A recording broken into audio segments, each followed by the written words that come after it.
दरअसल रूस के रक्षा मंत्रालय का भी इस पर बयान आया है।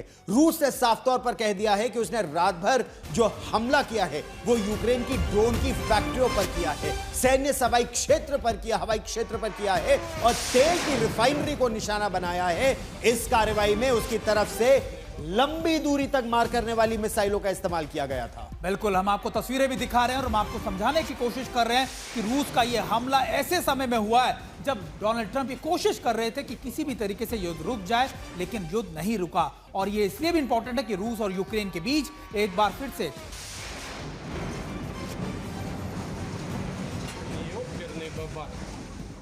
दरअसल रूस और यूक्रेन के बीच एक बार फिर यह जो जंग है यह और तेज होती जा रही है। रूस के राष्ट्रपति व्लादिमीर पुतिन की तरफ से एक घंटे तक अमेरिका के राष्ट्रपति डोनाल्ड ट्रंप से उनकी बात होती रही और उसके बावजूद यह हमला हुआ। बिल्कुल, एक तरफ बातचीत होती रही और दूसरी तरफ रूस की सेना यूक्रेन के शहरों पर अपने ड्रोन अटैक करने की तैयारियां कर रही थी। यह हमले रूसी नौसेना के बड़े अफसर की हत्या के बाद किए गए। मुसीबत यह है कि अब अमेरिका ने यूक्रेन को हथियार की सप्लाई भी रोक दी है। गौरव, और अब यूक्रेन यह कह रहा है कि वो कोई भी खतरनाक कदम उठा सकता है, यानी क्या अब यूक्रेन भी मॉस्को को इसी तरह निशाना बनाएगा और रिहायशी इलाकों को जिस तरह कीव को निशाना बनाया गया। देखिए यह रिपोर्ट।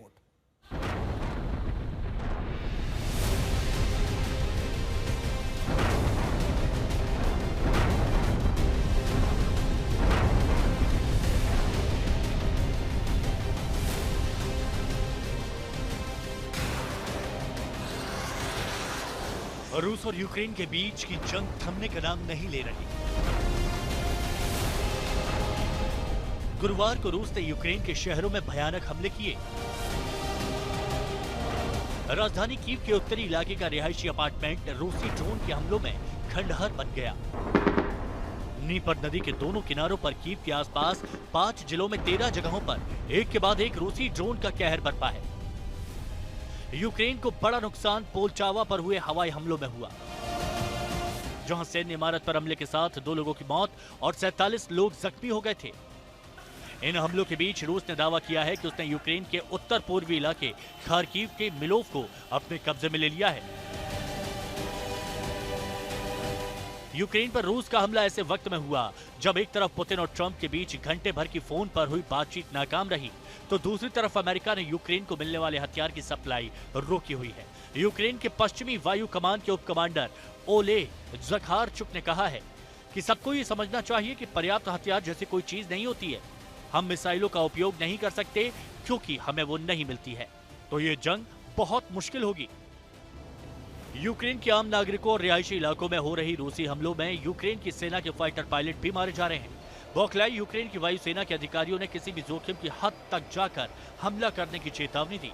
उधर यूक्रेन के राष्ट्रपति ज़ेलेंस्की ने गुरुवार को रूसी ड्रोन हमले में हुए नुकसान के बाद हथियारों की रुकी हुई सप्लाई को लेकर अमेरिका से बात करने का ऐलान किया। हालांकि अमेरिका के रुख को देखते हुए ये उम्मीद लगाना बेमानी है कि उसे यूक्रेन को हथियार सप्लाई करने में कोई दिलचस्पी है, क्योंकि रूस यूक्रेन युद्ध में अमेरिका दखल ही इसलिए दे रहा है ताकि यूक्रेन की खनिज संपदा के दोहन वाली डील का फायदा उठा सके। एक तरफ जहां यूक्रेन रूसी हमले का कहर झेल रहा है, तो यूक्रेन को हथियारों की सप्लाई रोक चुका अमेरिका यूक्रेन के अंदर लिथियम की खदान का पायलट प्रोजेक्ट शुरू करने की तैयारी में जुटा है। ब्यूरो रिपोर्ट, आज तक।